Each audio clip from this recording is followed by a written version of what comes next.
Hello everyone, আসসালামু আলাইকুম। আমি তাসনিম, প্রতিদিন থেকে তাসনিম বলছি। কেমন আছেন আপনারা? তো এই তো আম্মু যে ইলিশ মাছটা দিয়ে দিয়েছিল, সেটা আজকে চাল কুমড়া এটাও দিয়ে দিয়েছিল। তো আজকে এটাই রান্না করব।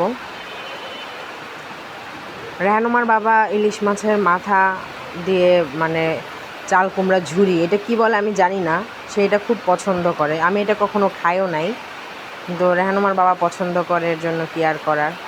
এই মাছটা আমি কেটে নিয়েছি, ভালো করে ছুলে কেটে নিয়েছি। এই যে ভালো করে ধুয়েও নিয়েছি। এই যে এটাই একদম ঝুরি, চাল কুমড়া অর্ধেক ঝুরি করেছি আর অর্ধেক এভাবে কেটে নিয়েছি। পিসগুলো রান্না করব আর মাথা দিয়ে এটা ঝুরি বানাবো। তো আমার সাথেই থাকেন আপনারা, আমি কি কি রান্না করব। এই যে এখানে রান্না করবো এগুলো।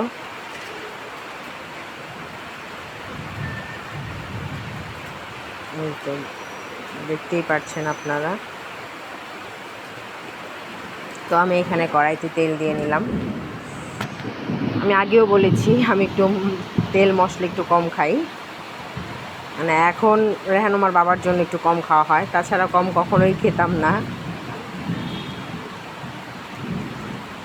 এখন আমি পেঁয়াজ মরিচ একটু ভেজে নিব। এখানে আমি আদা রসুন দিয়ে দিব, লবণ অ্যাড করলাম, মানে সব মশলা এখন অ্যাড করব। এটা আবার ভালো করে ভেজে নিচ্ছি, পানি দিয়ে নিলাম। এটা আপনারা বাসায় ট্রাই করে দেখবেন, খুব একটা খারাপ লাগে না, যেহেতু ইলিশ মাছ আছে, ভালোই লাগে। হলুদ গুঁড়ো, মরিচ গুঁড়ো, ধনিয়া গুঁড়ো, এগুলো সব ভালো করে মিক্স করে নিচ্ছি। এখন আমি মাছটা দিয়ে দিব। এই মাছটা একটু কষিয়ে নিব।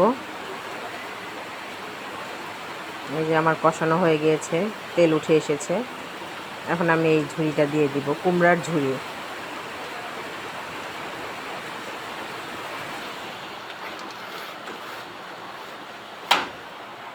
তো এই তো এটা আমি এখন কষিয়ে নিব। এটা আমার কষানো হয়ে গিয়েছে, এখানে পানি একটু দিয়ে দিয়েছিলাম। এই তো এটা আমি এখন হালকা হালকা ভেঙে দিচ্ছি, কারণ একদম আনাম থাকলে ভাল লাগবে না, আবার পুরো ঘুটে গেলেও ভাল লাগবে না, একটু আনাম আনাম থাকবে। এখানে আমি আবার একটু পানি দিয়ে নিলাম। এখন এটা আমার এই পানিতে আমার রান্না হয়ে যাবে। এই তো দেখেন আমার রান্নাটা প্রায় হয়ে গিয়েছে। গরম গরম ভাতের সাথে অসাধারণ লাগে। এই যে আমার ফাইনাল রান্না হয়ে গিয়েছে। এখন আমি এখানে মাছটা ভেজে নেব একটা, কারণ রেহানুমার বাবার মানে প্রত্যেকটা মাছ তার ভাজা, মানে তার খুব পছন্দ ইলিশ মাছ ভাজা। এটা আমি রেহানুমার বাবার জন্য ভেজে নিব। এখানে হলুদ মরিচ আপনার হলুদ গুঁড়ো, মরিচ গুঁড়ো, লবণ এগুলো দিয়ে মাখিয়ে নিব। আমার আবার না কোনো মাছ ভাজা ভালো লাগে না, আমার রান্নাটাই ভালো লাগে। তো রেহানুমার বাবার প্রত্যেকটা মাছ তার ভাজা ভালো লাগে, রান্নার থেকে বেশি তার ভাজা ভালো লাগে। তো এই তো আমি এখন তেলে দিয়ে দিব। এটাও আমার ভাজা প্রায় হয়ে গিয়েছে। এই তো শুধু রেহানুমার বাবার জন্যই ভাজলাম। তো এখানে তেল ছিল, ওই তেলটা আমি দিয়ে নিলাম। এখন আমি রান্না করব কুমড়ো দিয়ে মাছ। এখানে পেঁয়াজ কুচি, মরিচ কুচি দিয়ে নিলাম। এখন এটা হালকা একটু ভাজা দিয়ে নেব। আদা রসুন পেস্ট দিয়ে দিলাম, আমি আদা রসুন একসাথে পেস্ট করে রাখি। লবণ দিয়ে নিলাম।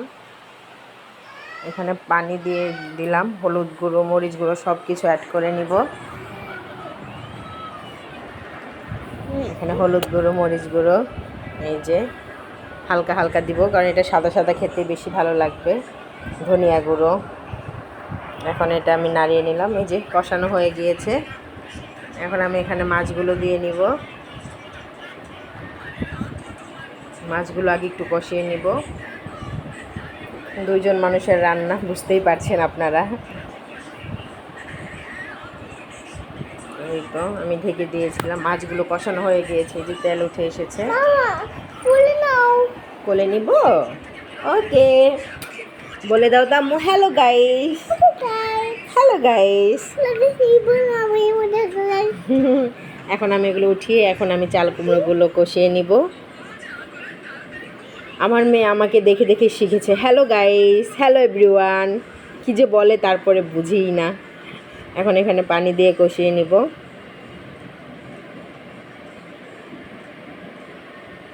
এই তো আমার রান্না এই যে প্রায় হয়ে গিয়েছে, এটা কষানো হয়ে গিয়েছে। এই যে এখন আমি আবার পানি দিয়ে নিলাম, প্রায় হয়ে গিয়েছে। এখন আমি এটা ফুটে গেলে এই যে বলক চলে এসেছে, এখন আমি এখানে মাছগুলো অ্যাড করে দেবো, কারণ ইলিশ মাছ রান্না করতে খুব একটা সময় লাগে না। তুমি ইলিশ মাছ খাবা?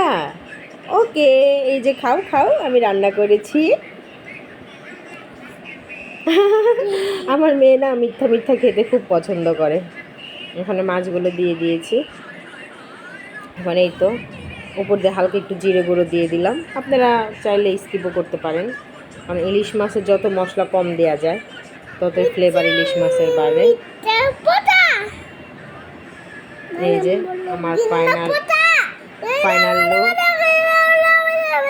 তো এই তো আমার চ্যানেলটা অবশ্যই সাবস্ক্রাইব করবেন, লাইক শেয়ার কমেন্ট করবেন। আল্লাহ হাফেজ।